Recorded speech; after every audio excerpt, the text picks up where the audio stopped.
Today may release tayo na Suzuki Bergman Street SRP 83,400 pesos plus 2,500 para sa 3 years LTO. Shoutout kay Sir Wise ng Muntinlupa. Sir, baka may sasabihin ka. Sir, ride safe and congrats sir ha. Kung may concern, chat mo lang sir. Available to sa cash and financing. Pwede tayo mag-online application through Facebook page.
Sir, dalawang susi na po yan, original po. Pag-lock ng motor, kaliwa po. Yan po. Check natin kung kanan, kung meron po.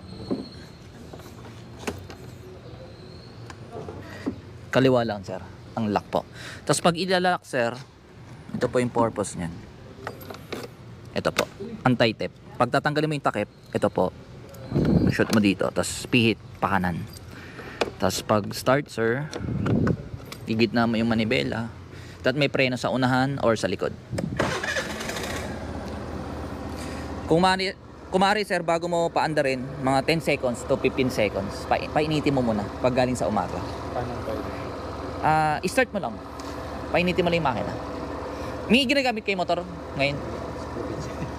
Okay. Pero halos pares lang naman sir. May kickstart din to sir. Pag nasa taas to, hindi gagana yung kickstart. Dapat ibaba mo siya. Kill switch kasi ito eh. Check natin yung kickstart kung gagana po.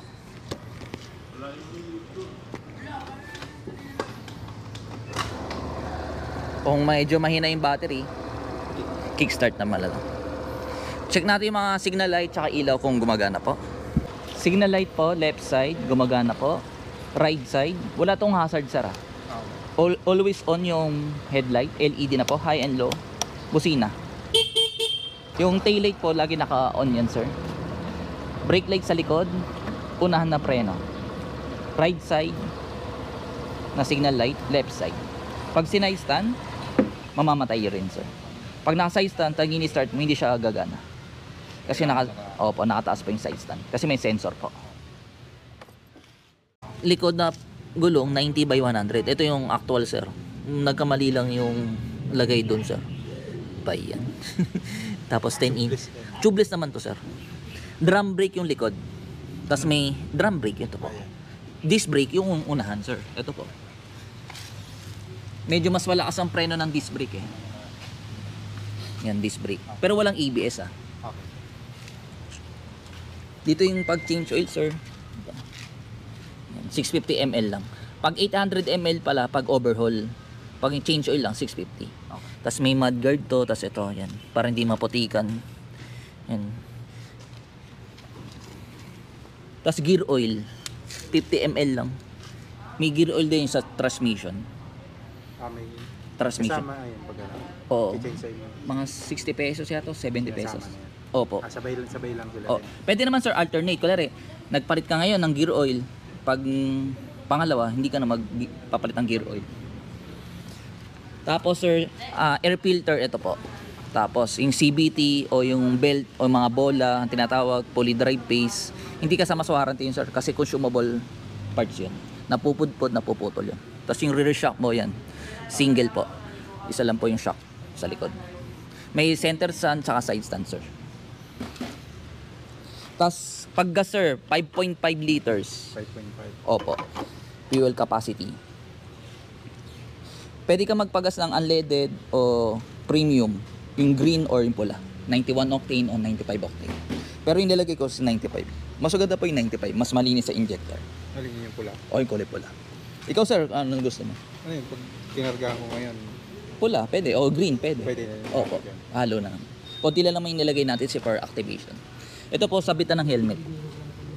Yung dalawa. Opo, yan, kabilaan. Kung maglalagay ka ng top box para may lagayan ka, siyempre mas marami ka may lalagay. Kahit although na malaki na yung U-box ito, maganda pa rin may sanda. Para kulari, mahirapan yung manako agad yung motor mo kasi may box. Kasi hindi agad malalagay sa van. Ito sir, tatanggalin grab bar, tapos papalitan ng bracket. Opo. Tatago mo lang to. Ito yung frame number sir ng motor. Pag lock ng upuan, ganyan lang po. Tapos meron siyang charger port. Ito po, USB sir. USB. Opo, bali CP holder na lang yung bibili mo sir. Ito may takip yan sir. Wala i-charge ka. Pwede rin yan, lagay yung cellphone. Pero huwag mo iwan kasi hindi nalalak yun sir. Opo, nakiklip lang yan. Tapos may sabitan dito sir, 1 kilo ang capacity nito. Ito rin sir, meron din dito sa likod. Yung battery sir, nakita mo kanina, dito naman nakalagay. Dapat pala yung tatanggalin sir. Dalawa, 1, 2. Tapos bababa. Yun lang sir, baka may question ka pa.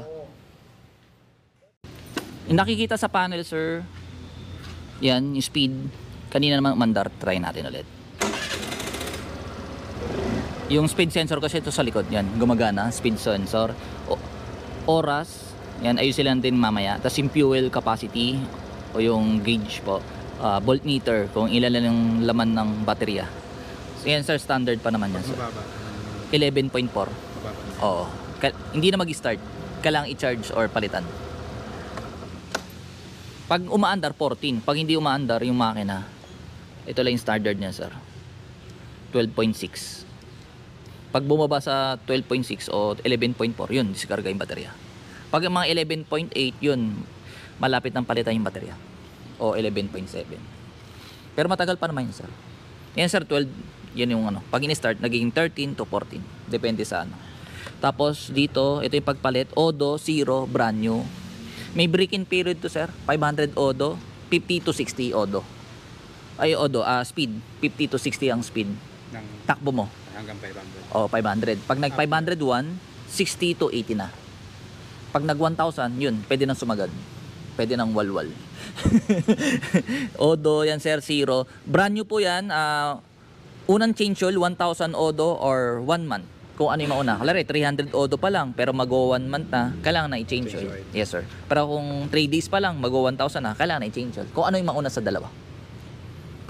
Ulitin ko sir, 500 odo, 40 to 60 ang takbo. Pwede naman lumampas mga 65, wag lang palagi. Pag nag 501, 60 to 80. Pag na 1,000, yun, pwede na sumagad. Wala na, tapos na yung break-in. Trip A, Corre, Las Piñas to Mantilupa or Parañaque, nare-reset yan sir. Hold mo lang matagal tong right button para maging 0-0. Yan. Para matansya mo or yung distance ng tinakbo mo sa araw na yan. I-reset ko na sir. Bale may 600 odo na siya kasi natry na sa iba bansa bago i-deliver sa Philippines. Pagpalit ng oras, dapat nasa odo ka. Tapos i-hold mo tong dalawang button. Yan. Ano oras na po sa iyo, sir? 10:40. 10:43. 43. Yan. 44 ko na, sir.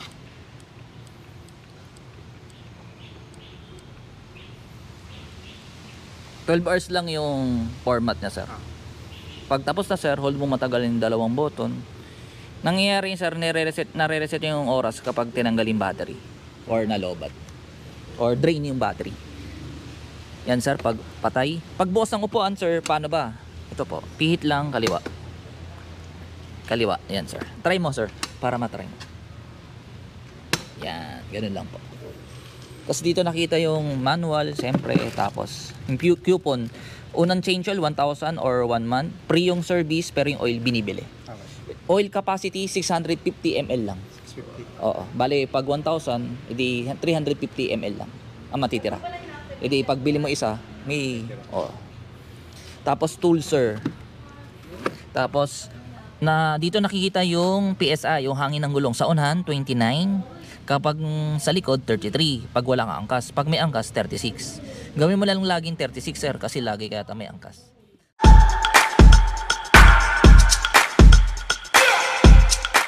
Pagpapatay mo sir, key switch. Ito muna. Tas to. Bago na Yes sir. Pwede naman dito pero proper ito po. mas maganda yung Yes sir. Tama po. Tas dito po yung mga button, high and low, signal light. Wala rin, pag signal, igagano mo para mamatay. Tapos busina. Yan. Yan po, nakalabas po yan. pag nag-check engine. Sa ngayon sir, di ba, umiilaw. Ibig sabihin, chine-check ng ECU kung lahat ba ay goods.